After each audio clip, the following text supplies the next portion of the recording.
১৯৮২ সালের মার্চে মুক্তিপ্রাপ্ত চিত্রা জহির প্রযোজিত চিত্রা ফিল্মস লিমিটেডের পরিবেশনায় কাজী জহির নিবেদিত আল মনসিরের কাহিনী ও সংলাপে নুরুল হক বাচ্চুর চিত্রনাট্য পরিচালনায় প্রণয় ও নাট্যধর্মী বাংলা ভাষার সাদা-কালো বাংলাদেশী চলচ্চিত্র আশার আলো।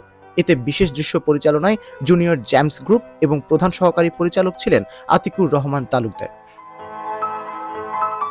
বাংলাদেশ চলচ্চিত্র উন্নয়ন সংস্থা বেঙ্গল ও পপুলার স্টুডিওতে গৃহীত, মুদ্রিত ও পরিস্ফুটিত আশার আলোতে অভিনয় করেছেন রাজ্জাক, শাবানা, আলমগীর, জাফর ইকবাল, অঞ্জনা রহমান, কল্পনা, এটিএম শামসুজ্জামান, রওশন জামিল, সাইফুদ্দিন, আনোয়ারা, ব্ল্যাক আনোয়ার, আদিল, আয়েশা আক্তার, দীন মোহাম্মদ, মিনুর রহমান, বুলেট, মোসলেম, আতিক, মন্টু, সৈয়দ এম হোসেন, ডলি, মুক্তা, সোলেমান, সালমা, শহীদ, শর্মিলী আহমেদ সহ আরো অনেকে।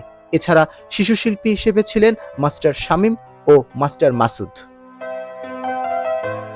আশার আলো চলচ্চিত্রে শব্দগ্রহণে মতিউর রহমান ও হারুনুর রশিদ, শব্দ পুনঃসংযোজনায় মতিউর রহমান, যন্ত্রসঙ্গীতের ঢাকা অর্কেস্ট্রা। এতে অনেকগুলো জনপ্রিয় গান রয়েছে।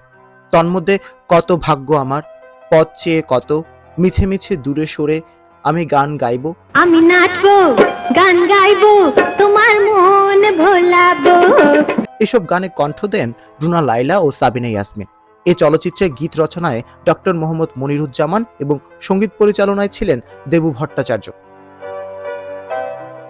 আশার আলোয় ব্যবস্থাপনায় আব্দুস সাদেক ও খোরশেদ আলম, মুদ্রণে ইউসুফ আলী খান, পরিস্ফুটনে মফিজ উদ্দিন, আলোক নিয়ন্ত্রণে আমান উল্লাহ ও দেলোয়ার ইউনিট, প্রক্ষেপণে নান্নু, রফিক, কিরণ, তালেব, অপটিক চিত্রে হাসান, রূপসজ্জায় জামাল উদ্দিন, স্থির চিত্রে তাবিবুর রহমান, নৃত্য পরিচালনায় আমির হোসেন বাবু, শিল্প নির্দেশনায় আব্দুস সবুর, সম্পাদনায় নুরুন নবী ও দেবনাথ মজুমদার, চিত্রগ্রহণে অরুণ রায় এবং প্রচারে রূপায়ণ ইউনিভার্সাল ঝন্টু আর্ট পাবলিসিটি ছিলেন আরও নেপথ্য শিল্পীবৃন্দ ও কলাকুশলীবৃন্দ।